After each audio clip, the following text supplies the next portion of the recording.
तो नमस्कार दोस्तों, स्वागत है आपका हमारे YouTube चैनल हिमालय एकेडमी में। आज हम लोग चालू करने जा रहे हैं बायोमोलिक्यूल वन शॉर्ट वीडियो। तो बिना कोई टाइम खोटी, क्योंकि पेपर का टाइम बहुत ही कम बचा है, चालू करने जा रहे हैं हमारा बायोमोलिक्यूल। ये चैप्टर बहुत परेशान कर देने वाला है, लेकिन इतना नहीं जितना आप सोच रहे हैं। जितना कि परेशान वो करती थी या वो करता था। तो टॉपिक टू बी कवर्ड। तो इस चैप्टर में हम लोग क्या क्या पढ़ने जा रहे हैं, तो वो है बायोमोलिक्यूल के बारे में समझेंगे कि बायोमोलिक्यूल का मतलब क्या होता है।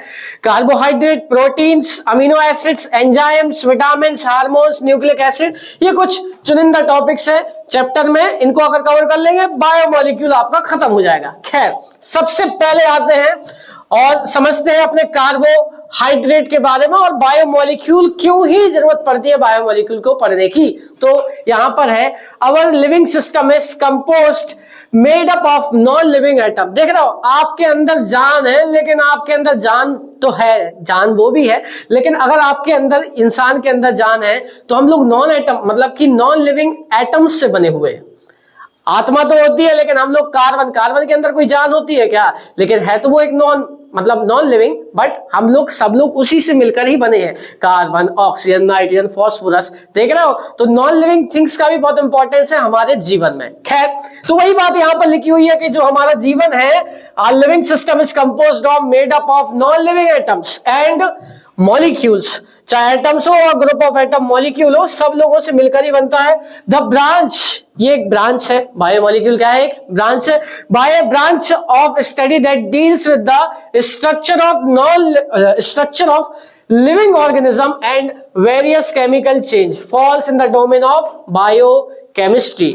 बायोकेमिस्ट्री के डोमेन में आता है। आप लोग नोट्स भी बनाते रहना भाई साहब, छोटे नोट्स बनाएं, इफेक्टिव नोट्स बनाएं, और सीबीएसई के साथ साथ एमपी बोर्ड वालों के लिए भी बहुत फायदा होगा। लास्ट में वीडियो के हम आपको क्वेश्चंस दे देंगे, जिससे आपकी टेंशन दूर हो जाएगी। बिल्कुल लोड नहीं लेना, सिंपल तरीके से समझेंगे अपन चैप्टर को। खैर, बायोमोलिक्यूल के बारे में क्या है? Living organism are consist of various complex organic compound. जितने भी लिविंग ऑर्गेनिज्म है वो क्या होते हैं? बहुत ही कॉम्प्लेक्स ऑर्गेनिक कंपाउंड से बने हुए होते हैं। अच्छा, तो वो कॉम्प्लेक्स कंपाउंड क्या क्या है? Carbohydrate, vitamin, minerals, fat, lipids, nucleic acid, है ना। किसी को इंप्रेस करने के लिए आप लोग जिम तो जाते होंगे, तो आपने सुना होगा कि प्रोटीन खाएंगे, तो कुछ होता ही होगा प्रोटीन।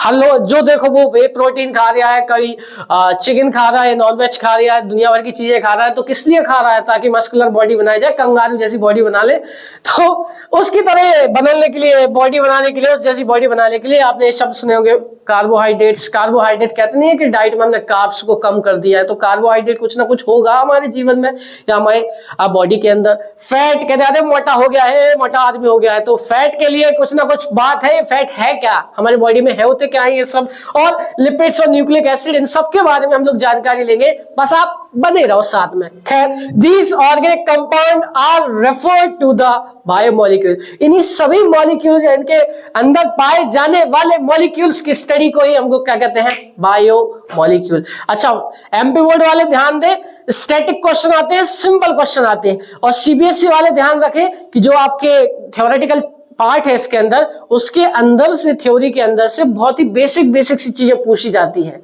और आप भूल जाएंगे। जैसे कि विटामिन B12, मैं जनरली क्लास में पढ़ाते हुए बताता हूं कि B12 बहुत इंपॉर्टेंट है, क्योंकि B12 नहीं पूछेंगे, B12 के अंदर पाए जाने वाला मेटल पूछते हैं साहब। और ये पेपर में कई बार आया, इस बार भी प्री बोर्ड में आया है, तो आप बिल्कुल टेंशन नहीं लेने का भाई साहब।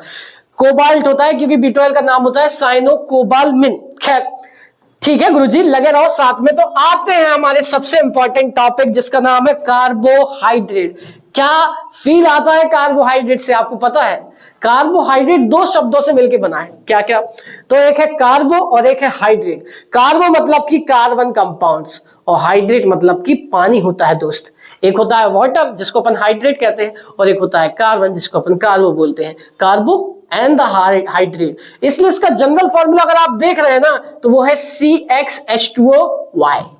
ये आप नोट्स में लिख लेना भाई साहब। देखो, इसकी जिम्मेदारी हम नहीं लेंगे, जिम्मेदारी तो कोई किसी की नहीं लेता, फिर भी देखो झूठे वादे करते हैं ना लोग बाग। N और M, यहां पर क्या है? CnH2OM। कार्बन के नंबर्स क्या हो सकते हैं? सेम हो सकते हैं। कार्बन और वाटर मॉलिक्यूल्स के number NM can be same और can be different. It depends upon the situation कि वो क्या चाहती है। नहीं, it depends upon the molecule कि वो मॉलिक्यूल क्या होगा। खैर, यहाँ पे ध्यान दें तो वो क्या है, primarily they are produced by plant and form a very large group of naturally occurring organic compound, they are also termed as saccharides. इन लोग को क्या कहते हैं सर, सैकराइड भी नाम से जाना जाता है, इनको सैकराइड भी बोलते हैं। सैकराइड क्यों बोलते हैं, सैकराइड का मतलब होता है मीठा मीठा मतलब वो मीठा नहीं, लेकिन ये वाला मीठा जो होता है वो होता है स्वीट इन टेस्ट, तो इसलिए इसका नाम क्या रखा गया है, सुक्रोज, सैकराइड्स वगैरह भी बोलते हैं। अब ये सैकराइड्स क्या होते हैं sir, there are 3 different classes of saccharides, monosaccharides, oligosaccharides and my dear polysaccharides. अच्छा ठीक है, तो फिर इसके बारे में जानकारी लेते हैं। खैर यहां पर यह है प्राइमरीली कार्बोहाइड्रेट्स के बारे में क्या है कि ये कहां से मिलते हैं हम लोगों को, तो ये प्लांट्स से मिलते हैं, प्लांट्स हो गए आपके, और बहुत ही लार्ज ग्रुप ऑफ इंडस्ट्री है इंडस्ट्री नहीं, लार्ज ग्रुप ऑफ वैरायटी है इसके अंदर। ऑर्गेनिक कंपाउंड में आप देखते हैं आटा खाते हैं, आटा तो नहीं, आटे की रोटी तो खाते होंगे, तो रोटी के अंदर कार्बोहाइड्रेट पाया जाता है। आप चावल तो खाते होंगे, तो चावल के अंदर भी कार्बोहाइड्रेट होता है। और तमाम प्रकार के फूड्स वगैरह आपने देखे होंगे, मैक्सिमम फूड्स में क्या होते हैं, कार्ब्स रहता है। तो कार्ब्स बॉडी के लिए बहुत ज्यादा जरूरी है, क्योंकि अब बेसिक नीड हो गई है हमारे लिए कार्बोहाइड्रेट की। Carbohydrate, proteins and some vital vitamins are very important for day to day life activities. समझ रहे हैं, अगर आपकी बॉडी के अंदर विटामिन की कमी हो जाए तब भी दिक्कत, अगर आपकी बॉडी के अंदर फैट की कमी हो जाए तो भी समस्या, आप सूखे दिखेंगे। अगर आपके बॉडी के अंदर और भी तमाम प्रकार के अगर मिनरल्स वगैरह कम हो गए तो आप बीमारियों के शिकार हो जाएंगे, विटामिन की कमी से बीमारियों के शिकार हो जाएंगे। तो हम करें तो करें क्या, बोले तो बोले क्या। तो यहाँ पे ध्यान दीजिए, डेफिनेशन देते हैं कार्बोहाइड्रेट की, तो एमपी बोर्ड वाले यही डेफिनेशन लिखेंगे, क्योंकि आपको ज्यादा दिमाग लगाना नहीं है। It may be defined as optically active polyhydroxy aldehydes और पॉलीहाइड्रोक्सी कीटोन। क्या होते हैं sir, it may be defined as optically active polyhydroxy aldehyde, ये पॉलीहाइड्रोक्सी एल्डिहाइड हो सकते हैं, ये पॉलीहाइड्रोक्सी कीटोन हो सकते हैं। रिपीट तो कर सकते हैं एक बार, it may be defined as the optically active polyhydroxy aldehyde, optically active polyhydroxy aldehyde और ऑप्टिकली एक्टिव पॉलीहाइड्रोक्सी कीटोन्स। बस इतनी सी बात है, मुझे तुमसे प्यार है। Which produce such unit on hydrolysis, जो प्रोड्यूस कर सकते हैं अगर आप इनका क्या करते हैं, हाइड्रोलिसिस करते हैं। हाइड्रोलिसिस का मतलब है पानी डाल देना, समझ रहे हो कि नहीं, ठीक है। तो एग्जाम्पल है गुरुजी, हाँ एग्जाम्पल है, ग्लूकोज है, फ्रक्टोज है, जिसका एक जनरल फॉर्मूला ही मॉलिक्यूलर फॉर्मूला क्या होता है, C6H12O6। अगेन ध्यान दीजिए, बायोमोलिक्यूल में हम लोग अभी कार्बोहाइड्रेट के सेक्शंस को पढ़ रहे हैं। कार्बोहाइड्रेट का मतलब होता है कार्बन और हाइड्रेटेड वाटर। इसका जनरल फॉर्मूला क्या होता है, CxH2OY या CnH2OM। N and M can be same or can be different. On the other hand, when someone asks about the definition of the carbohydrate, आप सिंपल सी तरीके से आप ये लिख सकते हैं कि it may be defined as optically active polyhydroxy aldehyde, polyhydroxy ketone or the compounds, या ऐसे compounds जो हाइड्रोलिसिस में ऐसी यूनिट्स क्या करते हो, प्रोड्यूस करते हो। बस चले आगे, कोई टेंशन हो तो आप कमेंट में लिख देना, हम आपका जवाब बिल्कुल नहीं देंगे। खैर इसके बाद नेक्स्ट क्या है, क्लासिफिकेशन ऑफ कार्बोहाइड्रेट। तो कार्बोहाइड्रेट का आपको क्लासिफिकेशन समझाते हैं। तो monosaccharides, oligosaccharide and my dear polysaccharides. Oligosaccharide and polysaccharides are different thing.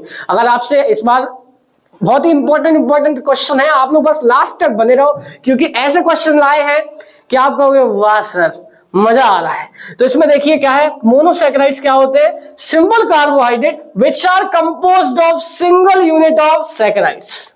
हैं, समझ में नहीं आ रहा अंग्रेजी क्या है, ऐसे सिंपल कार्बोहाइड्रेट जो सिंगल यूनिट ऑफ सैकेराइड्स से बनते हो। मतलब इनका यदि आप हाइड्रोलिसिस करेंगे ना तो ये छोटी छोटी यूनिट्स में नहीं टूटेंगे, इतनी सी बात है। And can not be hydrolyse further to give simple unit, हमने पहले बोल दिया, समझ रहे हो कि नहीं। Simple carbohydrate which are composed of single units of saccharides, ऐसी यूनिट्स जिनका आप क्या कर सकते हैं, हाइड्रोलिसिस नहीं कर सकते, ये सबसे सिंपल यूनिट होती है। मतलब ओलिगोसैकेराइड्स और पॉलीसैकेराइड्स से आप क्या बना सकते हैं, मोनोसैकेराइड्स बना सकते हैं। सोच लो, अभी भी समय है, पढ़ लो, वहां नहीं देखिए। इसके बाद देखिए ओलिगोसैकेराइड्स, तो यहाँ पे क्या है, carbohydrate which give 2 to 3 unit of monosaccharide और हाइड्रोलिसिस टर्म्ड एज ओलिगोसैकेराइड। यहाँ पे एक मिस्टेक हो गई दोस्त, अगर 2 से लेकर 10 तक की यूनिट होती है तो ये क्या देते हैं, ये क्या मतलब किस क्लास में ड्राइव करते हैं, तो इनको कहते हैं ओलिगोसैकेराइड्स। एग्जांपल के थ्रू समझाएंगे, चिंता नहीं करना। खैर अभी तो फिलहाल में इसका एग्जांपल है, आप लोग जानते हैं सुक्रोस, जो आप आमतौर में चाय बनाते हो, चाय में जो शक्कर डालते हैं वो शक्कर क्या है, सुक्रोस है। तो सुक्रोस वगैरह हो गई। दूध पीते हो, दूध पिया करो, दूध के अंदर क्या होता है, लैक्टोज शुगर होती है। लैक्टोज शुगर भी क्या होती है, ओलिगोसैकेराइड्स का ही क्या होता है, एक पार्ट होता है। अच्छा, पॉलीसैकेराइड्स क्या होते हैं, ये सब बहुत ही ज्यादा खतरनाक होते हैं, क्योंकि इनके अंदर बहुत लार्ज नंबर ऑफ क्या निकलते हैं, इनके अंदर यूनिट्स निकलते हैं मोनोसैकेराइड्स के ऑन हाइड्रोलिसिस। क्या पढ़ रहे हैं सर, हम लोग पढ़ रहे हैं क्लासिफिकेशन। क्लासिफिकेशन किसके बेसिस पर, on the basis of hydrolysis. अगर सिंगल यूनिट दे तो मोनोसैकेराइड्स, 2 से लेकर 10 तक की यूनिट दे तो ओलिगोसैकेराइड्स, और 10 से ज्यादा वाली यूनिट दे, हजारों में दे, लाखों में दे, कौन बनेगा करोड़पति में दे, तो फिर वो क्या कहलाएंगे, पॉलीसैकेराइड्स। स्टार्च जिसका एग्जाम्पल है, सेल्यूलोज जिसका एग्जाम्पल है, आप लोग कितनी बार पढ़ चुके हैं, अब तो पढ़ लो भाई। फिर इसके बाद नेक्स्ट यूनिट क्या है, खैर इससे पहले हम आपको एक बार हम आपके सामने लिखना चाहेंगे कि मोनोसैकेराइड्स है ना, क्योंकि बिना लिखे आपका मन नहीं लगता ना। मोनोसैकेराइड्स क्या होते हैं, जो आपको सिंपल यूनिट्स दे, सिंपल यूनिट्स दे, किससे, हाइड्रोलिसिस में। और वैसे ये इन हाइड्रोलिसिस इनका हो नहीं सकता, मोनोसैकेराइड्स का हाइड्रोलिसिस नहीं हो सकता है, बात खत्म। सिंपल यूनिट्स होती हैं इनका, नो फर्दर हाइड्रोलिसिस।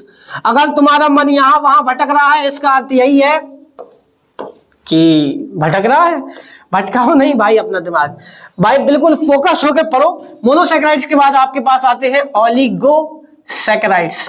तो इसके बारे में चर्चा यह है कि ये थोड़ी सी कॉम्प्लेक्स यूनिट होती है compare to the monosaccharides, they are little bit of complex units. इनका अगर आप क्या करते हैं, हाइड्रोलिसिस करते हैं, तो दे can be hydrolysed, they can be hydrolysed. सब बता देंगे कि पेपर में कैसे आपको आंसर लिखना है, बस चर्चा ये है, they can be hydrolysed to give 2 to 10 units of monosaccharides. मतलब बच्चा है ये, इसका बच्चा है सैकेराइड्स। समझ में आ रही बात कि नहीं?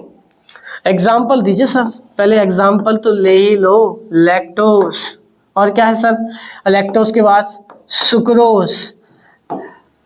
आपने सुना होगा लैक्टोज इंटॉलरेंट, जो लोग चाय नहीं पीते, मैं चाहता हूं कि आप चाय पिए, चाय में बहुत मजा आता है। खैर इसके बाद पॉलीसैकेराइड्स में भी आप सेम ही लिख सकते हैं, but they give maximum number और large number of monosaccharides unit on the hydrolysis.